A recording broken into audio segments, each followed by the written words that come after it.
BAYC에 대해서 이 단순히 원숭이나 사이버 캐릭터가 아닌 성장 원인과 그리고 시사한 바가 어떤 것인지 한번 좀 다루도록 하겠습니다. 일단 이 파이코인 관련해서도 요즘 굉장히 또 아직까지도 인기가 식지 않고 있어요. 네, 맞습니다. 개인적으로는 또 많이 또 부러운 측면도 있고요.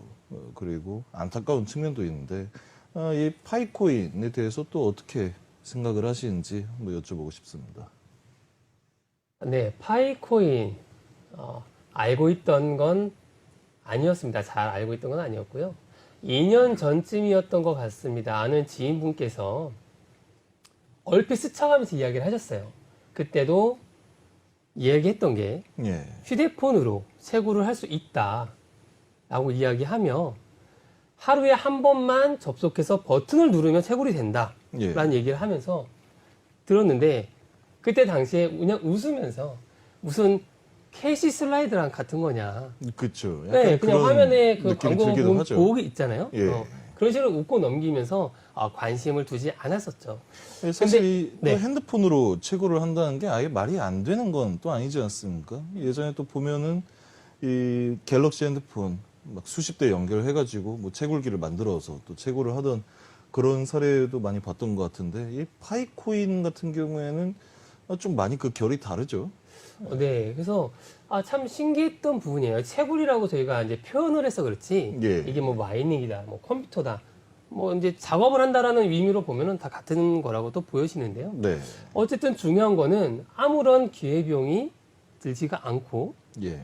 그냥 접속해서 버튼만 누르면 채굴이 된다는 모습에 이거 무슨 캐시 슬라이드처럼 포인트 지급을 하는 그래서 관심을 두지는 않았어요. 예. 근데 중요한 거는 요번에 이제 MBN에서 우리 이제 위원님께서 방송하신 것을 출연을 하면서 보게 됐죠. 근데 보면서 흥미로웠던 거는 커뮤니티가 굉장히 활성화가 많이 되어 있더라라는 점이었습니다. 그래서 그냥 지나치고 관심이 없던 분야가 해당 방송을 위원님께서 해주신 방송을 보면서 관심 있게 둘러보았더니 아직까지 유지되고 있구나라는 점에서 사실 굉장히 깜짝 놀랐어요. 저도 그 댓글 반응들이라든지 이런 걸 보면서 느꼈던 게 심지어 이 댓글 안에서도 생태계가 돌아가고 있구나 라고 생각을 했거든요. 네, 맞습니다. 그걸 또 하나의 이 생태계라고도 볼 수 있을 것 같고 보면은 뭐 추천인 코드가 뭐 기록이 된다라든지 뭐 사람들이 그 파이코인을 좀 지키려고 하는 모습을 보면서 또 어떤 면에서는 이 약간의 감동을 좀 느끼기도 했습니다. 그렇죠. 그러니까 이런 부분이 정말 재미있고 흥미로웠던 부분입니다. 그래서 이렇게 유지가 되면서 성장하고 있는 모습을 보면서요, 굉장히 적지 않게 놀라면서 저희 VC 입장에서는 이러한 모양새를 보면서 여러 가지의 어떤 다양한 각도로 다시 한번 생각을 하게 되는 계기가 되었습니다. 일단은 네. 또 권석준 위원님께서 이 파이코인 자체에 대해서 흥미가 생겨서 네네, 맞아요. 한번 이 시장을 둘러보았다라고 말씀하셨는데 그럼 정확히 이 흥미를 유발한 그 포인트가 어떻게 되나요? 바로 이 커뮤니티라고 볼 수가 있을 것 같습니다. 예. 지난번 방송에도 제가 말씀드렸던 것처럼 그 NFT나 현재 제가 바라보는 관점의 투자 대상은 커뮤니티 수와 그 활성화된 회원들의 누적된 시간들을 가장 중요하게 또 보고 있는데요. 그 사진에서 보는 것처럼 파이코인은 구글 플레이 스토어에서 5천만 회가 넘는 5천만 회? 네, 5천만 건이 넘는 다운로드 수를 가지고 있어요. 5천만 명이면은 거의 나라 하나 세울 수도 있을 것 같은 그럼요. 그런, 한국 기준으로 보면은요. 한국인 전체 인구가 다운을 받았다라고 해도 과언이 아닌 거죠. 그렇죠. 저거 보면서 굉장히 좀 놀랐다라고 말씀드리고 싶습니다. 이 5천만 정도면 거의 그 구글 크롬 같은 그런 게 한 5천만 나오지 않을까라고 또 생각이 드는데 네, 맞습니다. 굉장한 것 같습니다. 네, 그래서 그 다음 사진에 제가 하나 예시로 좀 올려드린 게 있습니다. 그래서 바이낸스라고 하면 네, 보시면 전 세계가 알고 있는 가장 큰 거래소죠. 예. 물론 거래소 기준으로 2위와 3위 이들과의 격차가 한 10배 이상 납니다. 거래량 차이가. 예. 그 바이낸스도 플레이스토어에서 다운로드 건수가 5천만이 넘습니다. 그러면 사실상 이 글로벌 시장 전체적으로 봤을 때 이 디지털 자산을 또 취급하는 그 모든 사람들이 파이코인 앱을 한 번씩 다 다운받았다라고 생각을 할 수도 있겠네요. 네, 어떻게 그럼요. 보면은. 그 정도로 그렇게 말씀하실 정도로 예. 이 다운로드 횟수는 많은 어떤 시사하는 바가 있고요. 이 5천만이 넘는 다운로드 수가 정말 유의미한지는 관련 회원들의 커뮤니티 활동을 보면서 예. 또 기준점을 잡거나 판단할 수가 있었습니다. 이들은요, 파이오니아라고 불려지면서 오늘날 한국에서 자발적인 홍보와 마케팅, 더군다나 그런 커뮤니티 회원들끼리 P2P 거래까지 이루어질 정도로 왕성한 활동을 하고 있다라는 점이 주목할 만한데요. 수요가 많다라는 것은 어떤 걸까요? 먹을거리가 많다라는 거겠죠. 그렇죠. 먹거리가 많다는 얘기는 무엇을 가져다 놓아도 팔릴 수 있겠다라는 생각으로 이어집니다. 그러니까 이 상품을 만든 게 아니라 거의 시장을 구축하는 그런 느낌으로 그럼요. 볼 수가 맞습니다. 있겠네요. 네네. 예. 그래서 현재 국내외에서 파이코인으로 결제, 근데 이게 일부 결제예요. 전체 결제가 아니라 국내에서는 일부 한 상품의 일부 결제를 파이코인으로 해주겠다라고 하면서 이 파이오니아 그들의 회원을 모으고 있죠. 예. 그럼 무슨 얘기냐? 이 업체에 대한 상품이나 홍보를 통해서 매출 신장을 이끌어내고 있다. 또 다른 마케팅이 돌아가고 있다라는 거죠. 그 안에서. 예. 이런 모습들은 회원이 많이 생겨나면 당연히 따라오는 현상이고 또 지극히 자연스러운 것이라고 생각을 하고 있습니다. 이것은 오늘 함께 자리해 주신 팬버스 황 대표님께서도 보시기에 팬덤이라는 문화와 굉장히 유사하다고 저도 이제 바라보고 있는데 예. 이 부분에서 우리 이제 팬버스 황 대표님께서는 어떻게 생각하고 바라보시는지 좀 의견을 듣고 싶습니다. 이제 개인적으로 생각하는 부분이기도 하고 또 사실 권 의원님도 말씀해 주신 것처럼 이제 저희가 추구하고 있는 NFT 프로젝트들 또 뭐 디지털 자산 프로젝트들 예. 사실은 모든 앱도 전부 다 유저 수 그리고 커뮤니티의 수로 평가를 받는 게 오늘날 시대입니다. 그렇죠. 그러다 보니 이제 저희가 말하는 좋은 앱 이건 성공한 앱이야라고 하면은 대부분 유저가 많아서 성공을 한 거고 예. 반면에 실패한 앱이다 하면은 물론 기술력으로 부족하거나 뭐 기술력이 부족했을 수도 있지만 커뮤니티가 너무 없어서 결국 외면당하는 그러니까 아무리 플랫폼을 잘 만들고 했다 하더라도 쓰는 사람이 없으면 이 플랫폼이 이 생태계가 구축이 절대 안 되는 맞습니다. 그런 현상이 있거든요. 결국은 이제 시장에서의 평가는 결국 이 플랫폼, 이 NFT, 이 디지털 자산은 네. 이거를 사용하는 사람, 거래하는 사람, 그리고 이걸 자발적으로 거래를 얼마나 계속 확대하고 있는지로 평가받고 있습니다. 그러다 보니 이제 핵심은 이제 프로젝트 하는 입장에서는 어떻게 커뮤니티 유입을 장려할 것인지, 예. 또 한 번 커뮤니티가 들어오면은 어떻게 그걸 지속적으로 계속 활성화할 것인지, 그렇죠. 그게 좀 핵심입니다. 좀 파이코인 프로젝트는 좀 흥미로운 점은 과연 어떤 식으로 이렇게 엄청난 규모의 유저를 모았는지. 예. 왜냐하면은 사실 상장이 되어 있다던가 이런 게 아니다 보니 금전적인 보상은 아니고 또 컨텐츠적인 보상도 아니고. 하지만 계속해서 이런 하나의 문화가 돼버리고 이런 팬덤, 소위 말하는 팬덤이 되어서 이 유저들이 계속 늘어나고 있다는 점이 좀 놀랍기도 하고 굉장히 궁금한 부분이기도 합니다. 그러니까 이 디지털 자산 시장에 있어가지고 커뮤니티 수가 이렇게 또 폭발적으로 확장이 되는 경우가 사실은 이 비상장 코인치고는 굉장히 좀 이례적인 맞습니다. 사안이긴 네. 해요.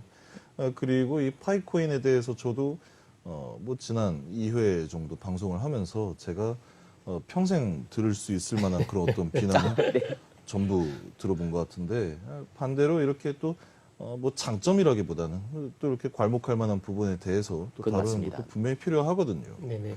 그러면 이 파이코인에 대해서 제가 또 궁금한 사안이 이런 시각으로 보신다라고 한다면 우리 권석준 위원님과 황동우 대표님 혹시 채굴을 한번 해봐야겠다라는 생각도 드신 적이 있으십니까? 네. 저는 2년 전이나 예. 이번에 계기를 통해서 알아본 지금이나 아쉽지만 채굴을 할 생각은 들지는 않습니다. 예. 다만 오늘날까지 성장해 오는 이런 커뮤니티들을 바라봤을 때 VC 입장에서는 충분히 매력적으로 보이기 때문에 파이코인 팬덤이라고 이야기하는 이 커뮤니티들과 파생적으로 할 수 있는 또 다른 추가 컨텐츠나 사업이 어떤 게 있을까, 무엇을 만들어서 주었을 때 이익으로 크게 그렇죠. 연결될 수 있을까라는 예. 부분이 고민되고 그 부분에 좀 관심이 많이 갖고 있죠. 그런 부분에서 또 관점으로 바라보신다라고 한다면 이 균형을 맞추는 것 자체가 굉장히 또 어려운 일인 것 같아요. 네, 일단 맞습니다. 분명히 뭐 계속해서 또 강조되는 내용이지만 이 디지털 자산 시장에서 커뮤니티의 규모라든지 이 지속 시간이 또 굉장히 중요한 사실이기도 하고요. 특히 이 5천만 회 이상 다운로드가 기록이 되었다라는 것 자체는 뭐 VC뿐만이 아니라 사실 이 업계에서 종사하는 제 입장에서도 굉장히 좀 많이 탐이 나는 부러운 그런 사안이기도 합니다. 그럼 반대로 또 이 파이코인에 관련해서 취재도 하셨다라고 하는데 어떤 내용인가요? 네. 그 파이코인을 2년째, 예. 2년 이상 채굴을 하고 있는 한 회원을 만나서 이야기를 직접 나누어 보았습니다. 2년 동안 채굴을 하셨다. 네, 2년 넘도록 정말 열심히 채굴하고 있는 회원 중에 한 명입니다. 그럼 이른바 이 진성 회원이라고 할 수가 있겠네요. 그렇죠. 진성 회원 맞습니다. 이분을 통해서 앱을 다운로드 받고 가입은 안 했어요. 추천 코드를 넣어서 하려다가 가입은 예. 안 했고 이분의 앱을 들어가서 사진을 캡처하면서 좀 이렇게 좀 둘러보았죠. 네. 그래서 빠르게 그 사진 자료를 좀 보면서 말씀드려보도록 할게요. 첫 번째 사진은 그 회원 가입 그리고 뭐 리퍼럴 관계 등을 이렇게 보여주고 있는 영상이고요. 예. 다음 사진 한번 보여드리겠습니다. 그러면 제가 이제 마스킹을 해놨어요. 그 이제 가입 이메일과 이름이거든요. 그럼 옆에 우측편에 연두색 불이 동그랗게 들어와 있는데요. 이 사람들은 활성화되어 있는 유저. 그러니까 네. 하루에 한 번씩 네. 들어와서 누르고 있다. 음. 그럼 채굴이 되고 있다라는 거고 활성화 표시가 되어 있죠. 예. 저분들을 통해서 리워드가 올라온다라고 보시면 되고요. 그러니까 두 번째 사진 한번 또 다음 사진 보여드릴게요. 그러면 이제 마이닝하고 있고 보유하고 있는 수량들을 나타내주고는 화면입니다. 근데 보시면은 뭐 추천인을 몇 명을 했고 예. 내가 락업을 몇 개월을 걸었고 이런 것들에 따라서 보상률이 조금씩 달라지더라고요. 그렇죠. 다음 사진 한번 부탁드리겠습니다. 네. 그래서 해당 사진을 보시면은 이렇게 좀 보유하고 있는 코인들을 대해서 이렇게 좀 나오고 있어요. 지금 제가 사진 자료가 지금 TV가 멀리 있어서 자, 다음 사진 또 넘어갈게요. 네, 그래서 현재 보유하고 있는 사진이 보시면 34,000개 정도가 있고요. 34,000개. 네. 그래서 그 회원들이 스스로 자발적으로 락업을 물량을 몇 프로로 할 거냐를 설정할 수가 있어요. 그래서 예. 보통 통상적으로 100% 락업을 걸겠다. 내가 보유하고 있는 물량을 락업을 걸겠다라고 합니다. 예. 네. 그리고 아래쪽 사진을 보시면은 기간이에요. 2년이냐 3년이냐 이 기간에 따라서 채굴 보상률이 506%가 나온다. 스스로 이 락업을 설정을 하고 그렇죠. 그 락업된 기간에 따라서 이 보상률이 달라진다. 네네 맞습니다. 예. 네, 그래서 506%로 빠른 속도로 채굴량이 늘어가고 있다라고 보시면 됩니다. 네, 다음 사진 한번 마지막 예. 보겠어요. 네. 네, 그래서 보시면은 메인넷 잔액 미리 보기인데요. 락업으로 물린 물량 말고 매일 채굴되는 물량들은 메인넷으로 이동이 가능하다. 락업을 안 걸렸으니까. 만약 상장이 된다라고 하면 자유롭게 이 거래를 할 수 그렇죠. 있는 해당 부분이 물량이다. 거래소로 이동할 수가 있게 되겠죠. 예. 네.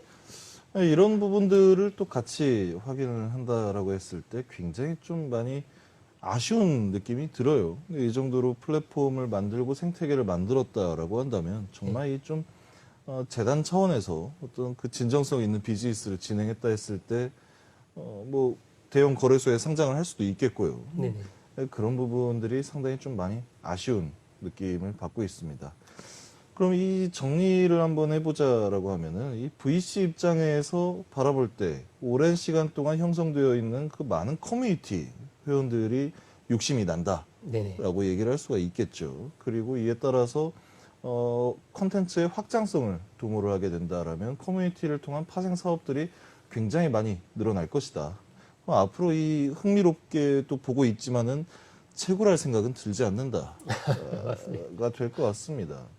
혹시 그 2년 동안 채굴하셨다는 그 지인분한테 제가 출연한 그 영상도 보여주셨습니까? 네, 언급을 했고 살짝 보여드렸죠. 반응이 어떤가요? 뭐 크게 예. 솔직히 관심을 두진 않고요. 그분이 하고 이야기하는 내내 이제 물어봤어요. 예. 이렇게 오랜 시간 동안 하는 이유가 뭐냐? 그리고 예. 기대하는 바는 무엇이냐라고 물어봤을 때 하는 이야기는 크게 시간